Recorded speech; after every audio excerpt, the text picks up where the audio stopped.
Hey, IDC family, welcome back. You're still with us. So you've made it through a few of these videos so far and getting introduced to some of the elders here at the church.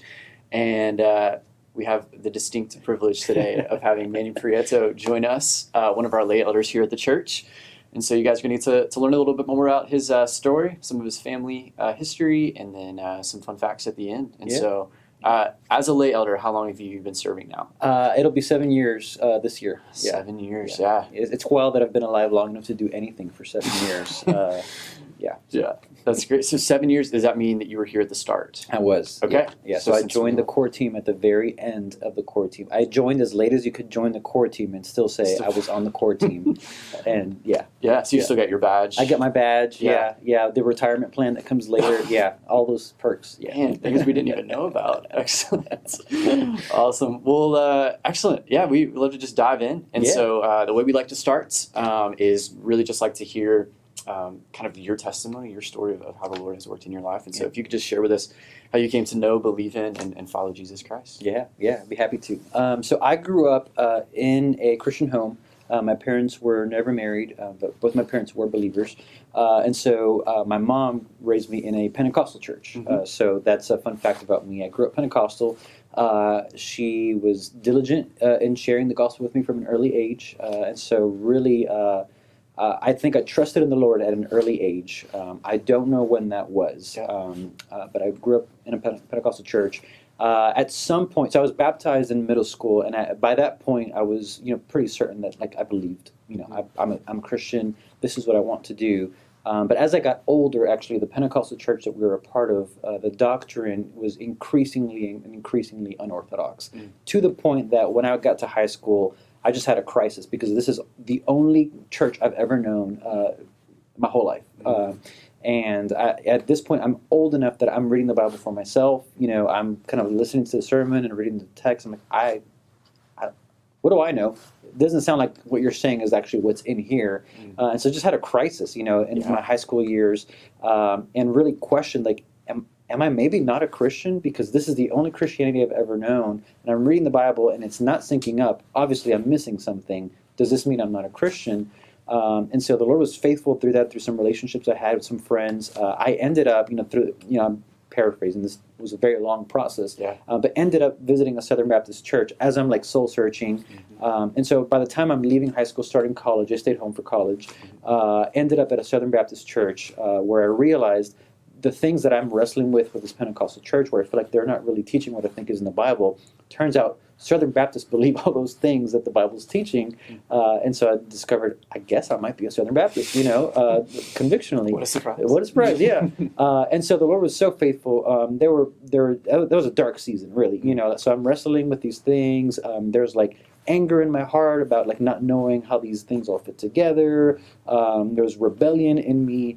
And yet the Lord's faithfulness through that entire season is so evident to me to prevent me from straying too far, reining me in, providing a path where I ended up at this church, or where all these questions that I was having, I'm like, oh, so I'm not crazy. There are Christians who believe these things that seems to me like the Bible's teaching.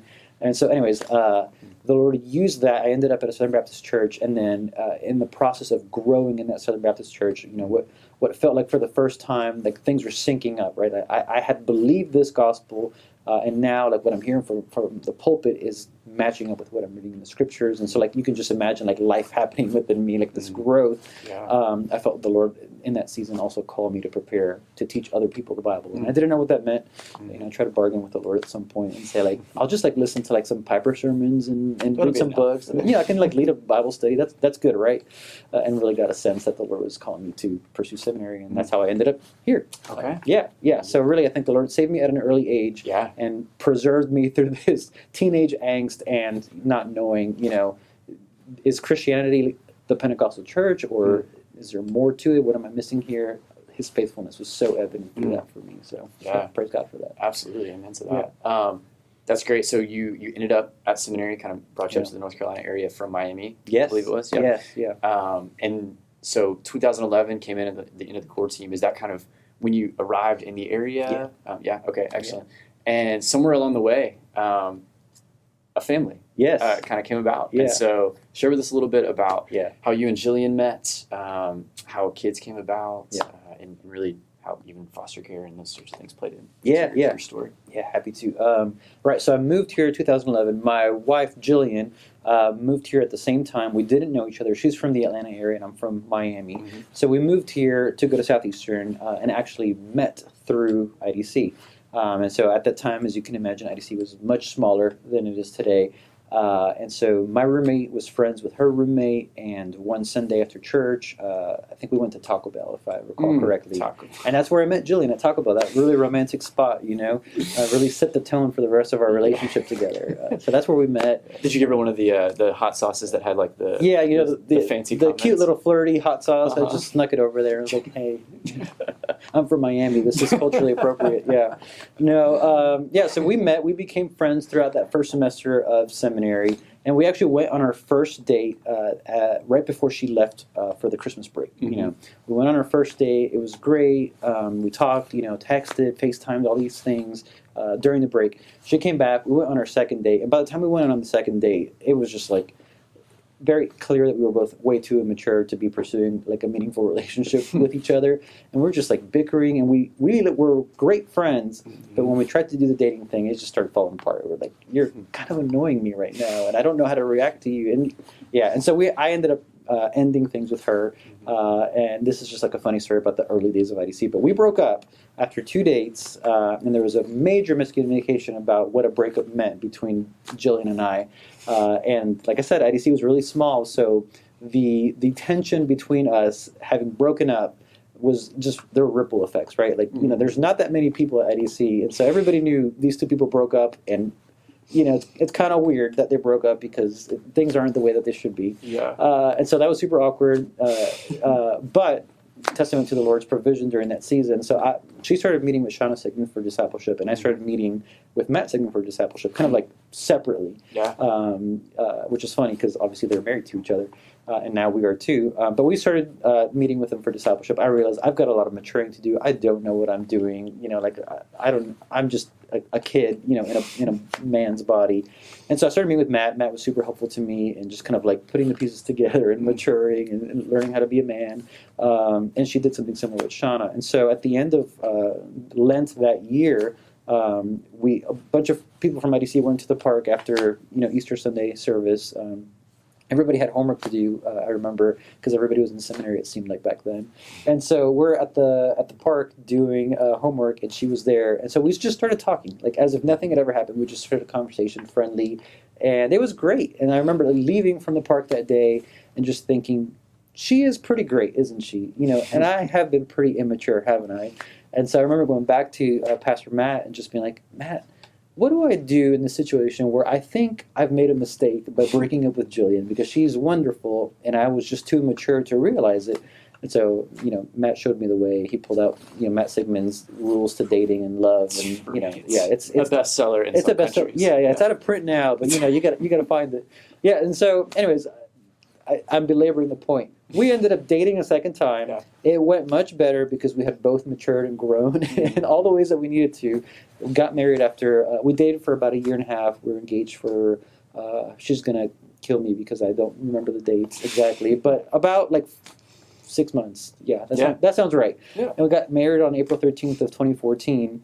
And so we decided to foster, a couple of years after that, which, I guess we're crazy. We said, hey, we should foster first, we've never had any kids. Let's go ahead and jump into foster care. Mm-hmm. And we actually talked to a lot of families at IDC who provided much needed wise counsel about what that would entail. Mm-hmm. And so we were initially thinking foster care, tends to be temporary. And so we'll do this for a season. We'll take a few placements, we wanted to serve our community, and we thought this was a way we could now.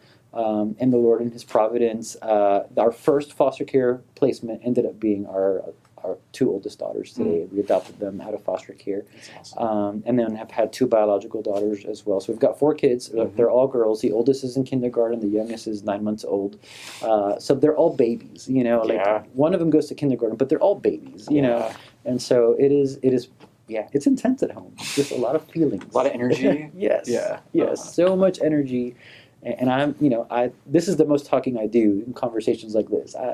I don't talk the rest of the time, so I'm just being talked to the whole day. Yeah, it's just all pin up. Yeah, so we're giving you an arena here to really, I appreciate it. You can edit the rest of this out later. I'm just going to talk for 45 minutes and just, delete it. Yeah. Just leave it running. Yeah, that's great. Man, that's so encouraging. We were in Daniel's conversation, we were talking to about fostering and just kind of how that's been a part of their story. And so it's been encouraging. I know from where I stand, where a lot of folks stand, just to see y'all's journey in foster care. And there's even, for you guys, there's an article that was written about y'all's journey through foster care, which I'll post down in the bottom. But just really encouraging to watch you guys faithfully pursuing that over the years. So, praise the Lord. Yeah, absolutely.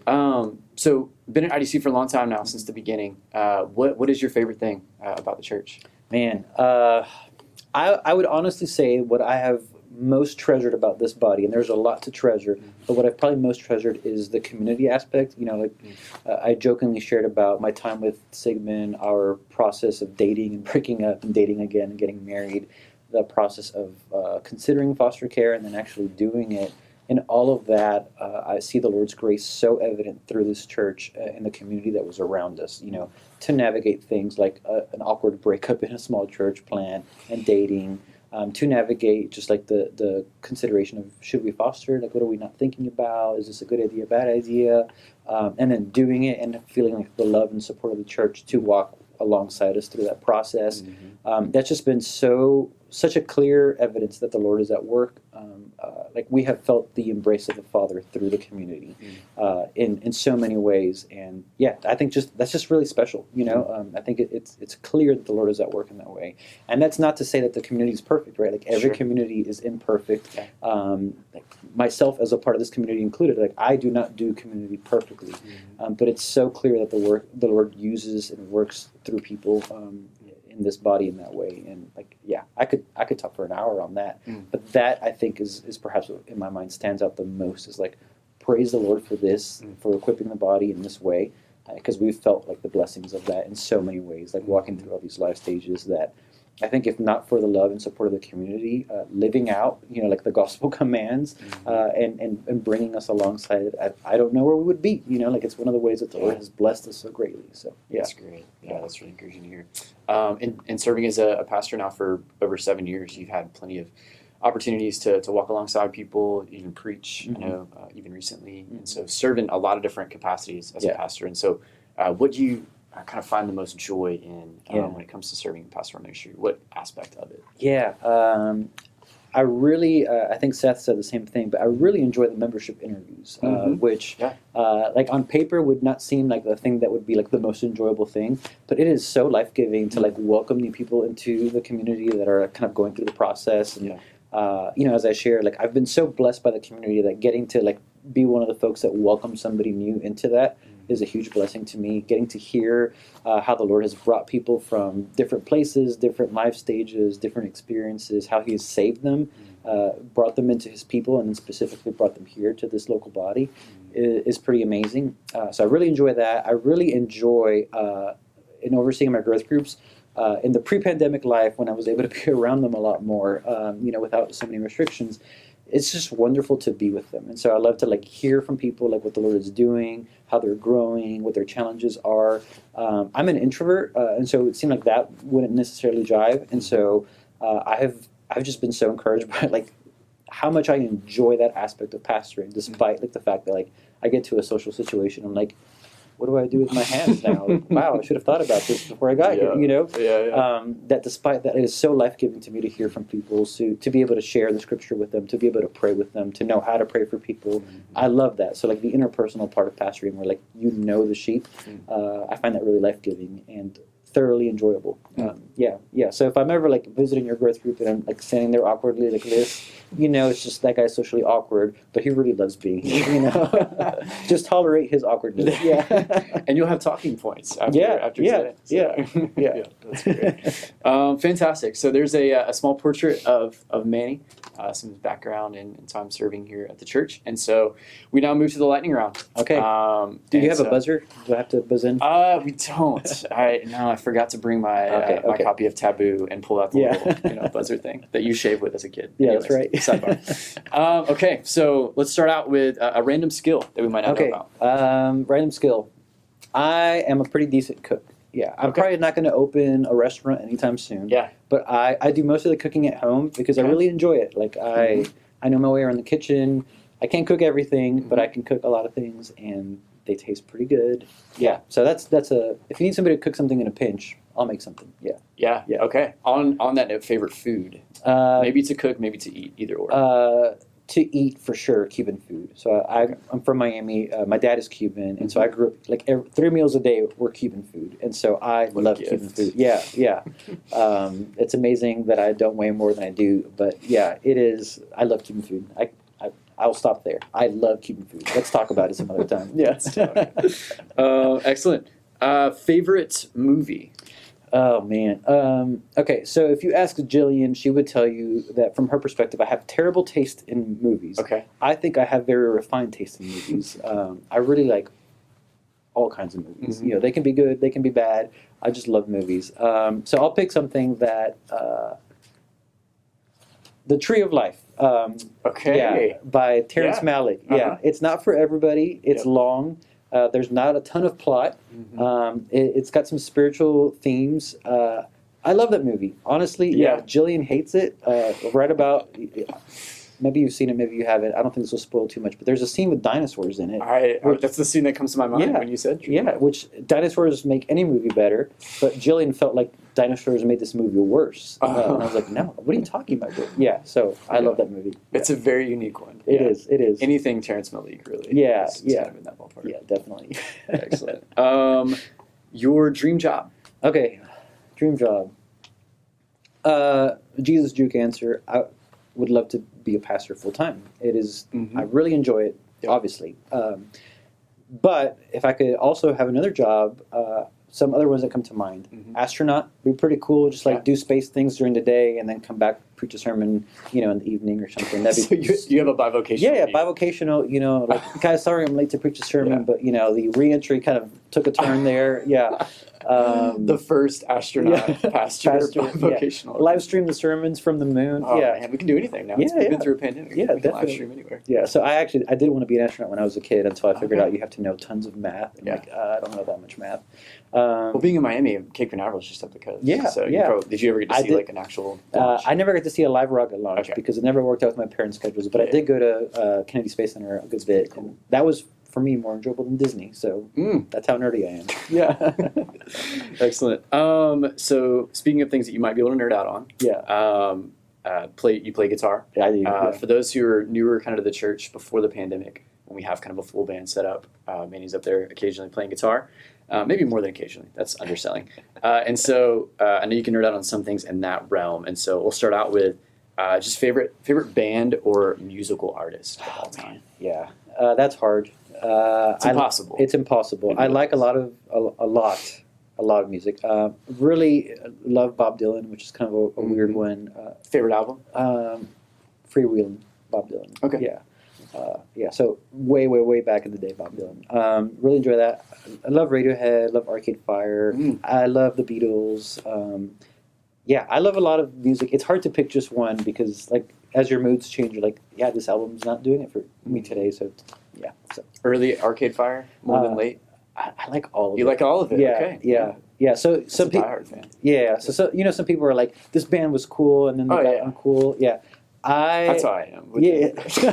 I feel like in general, I can appreciate what people are doing musically. Yeah. I may not love it, but I can appreciate it. I'm not going to hate on it. I may not listen to it again, but I can appreciate that. So, yeah, I like all of it. That's great. On the music theme, nerding out a little bit on gear, even as a guitarist. If you got to play this one guitar, your dream guitar to play or own, what would it be? Oh man, I'm pretty happy with the guitars that I own. I try not to be too much discontented. Discontented with what I have. But if we're just talking about, you can have whatever you want. that 335 from Back to the Future. You know, you kids weren't ready for that, or you guys weren't ready for that, but your kids would have loved it. Mm-hmm. Yeah, that'd be cool to own that one. You know, I love 335s. I have a 339, which is like a smaller one, and I'll stop talking about things that people don't care about.